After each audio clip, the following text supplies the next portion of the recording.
Welcome to Being Reel With Olyvia. My name is Olyvia Olinger and I love movies and shows. Since Halloween is coming up, I wanted to review some fun Halloween movies.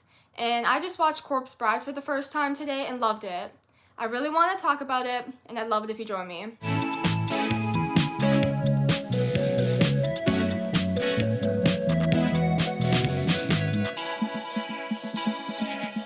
Corpse Bride is a 1 hour and 18-minute Tim Burton directed stop-motion animated film. It follows 19-year-old Victor Van Dort, who has an arranged marriage with a woman named Victoria. He had never met this lady before and was feeling very nervous. They were supposed to have a wedding rehearsal, which was the first time they met each other. Victor didn't give off a great impression.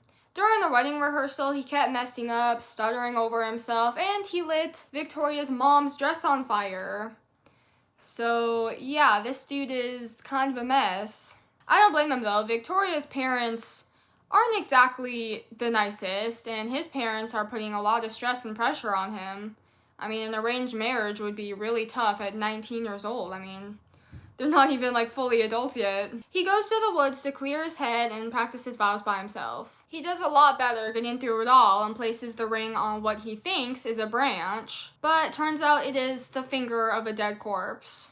The corpse rises out of the ground, revealing a dead woman named Emily, who now thinks that she's gonna get engaged to Victor. Victor tries to get away, but she catches him and brings him down to the dead world. Victor's still lost and has no idea what's going on, so a group of skeletons who have incredible musical talent sing Emily's story. Emily was once in love with a man who her parents didn't approve of, because Emily came from a very rich, wealthy family, and that man was poor. Emily and the man run away to get eloped and have a secret wedding, but the man was only after her money and status, so he kills her and then leaves, taking all of her riches with him. And ever since that day, Emily made a vow that she would wait until a new man came along and truly loved her, which happened to be Victor. Although, he doesn't really love her, but he just happened to come along.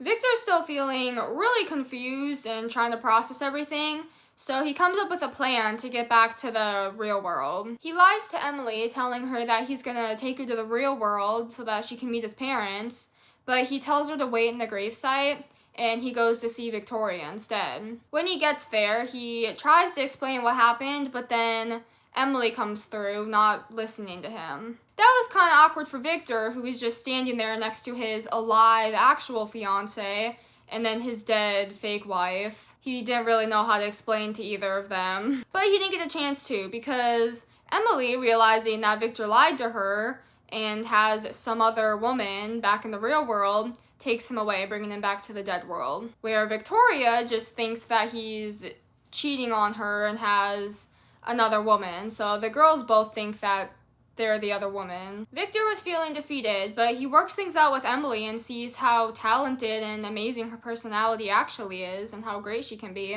Meanwhile, Victoria's parents need Victoria to get married to someone because they have no money. And if Victoria doesn't find a wealthy man to marry, their whole family will be living on the streets.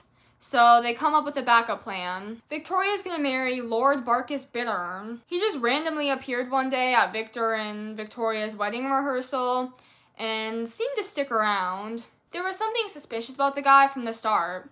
It was his idea to marry Victoria.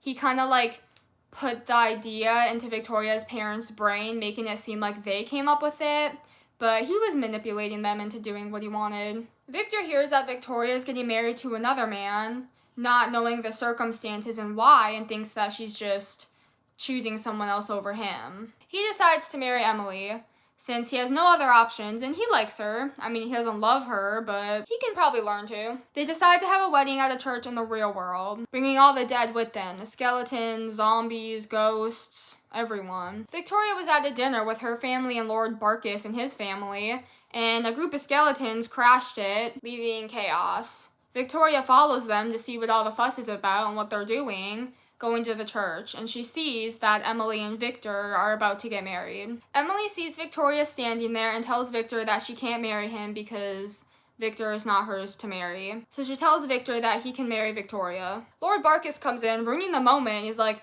"No, Victoria's my wife." And he's all mad because he found out that Victoria was actually broke, her and her family were, and had no money at all. and he was only after them for their money because this guy was broke too. You know who else wanted to marry a woman for their money? Emily's old fiance. Which it is revealed that that's exactly who Lord Barkis was. Emily recognizes him, and it turns out he was the one who killed Emily and stole her money, and he was going to do the same to Victoria. Although he didn't know that Victoria actually had no money. Lord Buttface was so busy bragging about his master plan and how Emily will always be the bridesmaid and never the bride and rubbing dirt in her face that he didn't even realize that when he went to drink wine, it was poison. He turns into a corpse, and then the rest of the skeletons and monsters attack him. Emily leaves Victor and Victoria to get married, and she disappears into the moonlight, turning into a bunch of blue butterflies. That's a tongue twister. Try saying blue butterflies 10 times fast. Now I want to talk about the characters. Most of the characters were incredibly likable. My favorite character was Emily, the corpse bride. She was fun, she was sweet, and I like how at the end she let Victor and Victoria get married, and she wasn't selfish. I mean, her story is incredibly sad. She waited all these years for someone to truly love her, and then when she thought that someone did, it turns out that he was with another woman. She never really got to experience true love or have an actual marriage. I really sympathized with her and was torn between who Victor should marry, Victoria or Emily, because Emily, even though she wasn't arranged to marry him and his actual fiance, I felt really bad for her. But at the end, I liked how she didn't end up with anyone, that she was strong enough to go. Because her whole life she was waiting to love someone, for someone to really love her, even in her death and the afterlife. But she came to terms with who she truly was. And she realized that she didn't need anyone to make her happy. She was fine with herself in her actual life.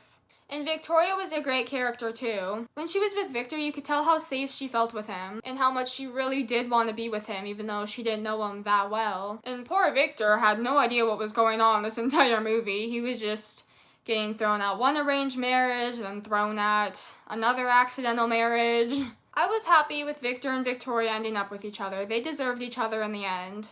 Emily needed to learn a lesson that she was going to be okay on her own, and she had to move on from her past. I really liked the visual style of this film, with Tim Burton's characters always having big, round, pretty eyes, and the stop-motion, darker appeal to things. The real world looked dark and gray, but that highlighted the main characters and events, having a dark vignette glow that really made everything in the center pop. This movie really provoked an emotional impact, not only with the characters and their background stories, and how they're trying to navigate through marriage, the animation of the film, but also the music and sound. When Victor was playing the piano and Victoria met him for the first time, she grew very fond of him, and she felt more at peace with the whole arranged marriage. And also when Victor was playing the piano with Emily, it seemed to break the tension, where they bonded through the passion of music. This movie had a lot of themes about love and sacrifice. Victor felt an emotional connection with Victoria and Emily, just in different ways. To Victor and Victoria's parents, everything had to go as planned.